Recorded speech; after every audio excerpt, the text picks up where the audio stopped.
Hello and welcome to everyone of the Pursuing Parenthood community. I'm excited to be back because I feel like I haven't seen you or haven't been on video together in a few weeks. So hello and welcome back.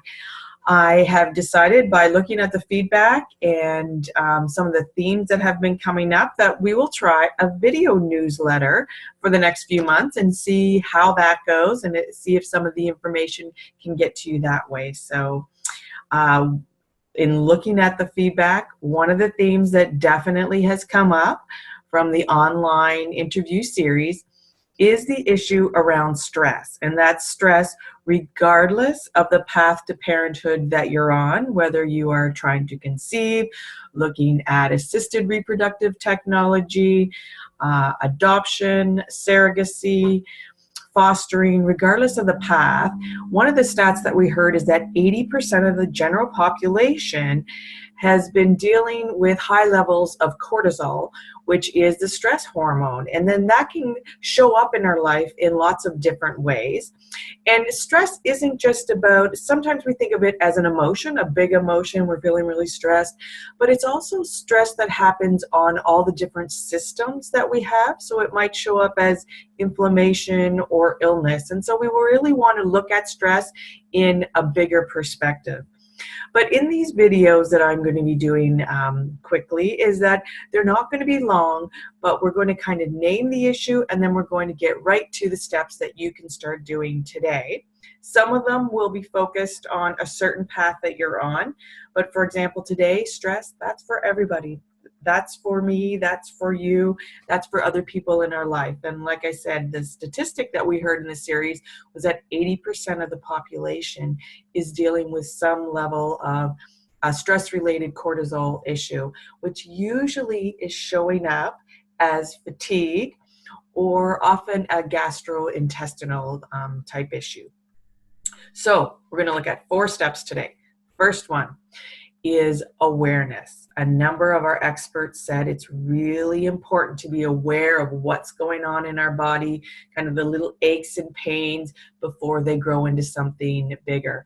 So if you have an agenda or a calendar and you can kind of just be writing down and noticing where the stress symptoms are in your life, what they are and where they are, awareness is our first step. Really, really important to listen to our body, to listen to our thoughts, not just kind of poo-poo or shut them off or shut them away. So be aware of the stress. Number 2 is we want to take a holistic approach or explore holistic opportunities and options. Because if we look at one symptom and just deal with that one system, but the stress is impacting all the different systems of our body and our mind, the sympathetic, the parasympathetic, all the different systems, then we're not doing ourselves justice on our path to parenthood, because we really want to be working with individuals who take a holistic perspective of who we are and where we are in life and the path that we're on. So that's number 2. And then we want to regularly be asking the question of why. So we're thinking, number 3, why? Why is this happening? Why am I waking up at 2 in the morning? Why am I feeling this lull kind of at 3 in the afternoon? The joke always being, I need a Kit Kat to get me through the afternoon, or I need chocolate. So it's part of that awareness piece, going into the why. Why is this happening? So being aware of that. And then number 4, we really need to surrender.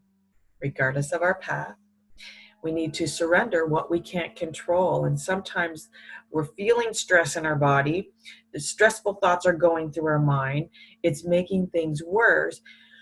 But we need to just take that deep breath, let go, and surrender to what we can't control, because there are things that we do have in our control, but oftentimes we're worrying about 96%, I think, is the stat of what we worry about is out of our control. So if we can do something, that's great. Let's take inspired action on our path to take that next step. But when we can't, we need to really surrender to what we can't control. So being aware of what's in our control, what's not in our control, and then letting the things that aren't in our control kind of go and surrendering to that, and just taking the inspired action or focusing on the smaller steps that are in front of us. So one of the things that I was really excited about in the feedback that's been coming in is that I've asked for your key learning, and people are very clear that they know and believe and understand one of my passions, which is all paths are valid. All paths to parenthood are valid, that love is love, and that you're never alone. So I want you to know that you're part of this community. Feel free to connect, reach out, because we will find the right solution for you. So this is Deborah D from Pursuing Parenthood with a quick little video newsletter, and I look forward to seeing you next week.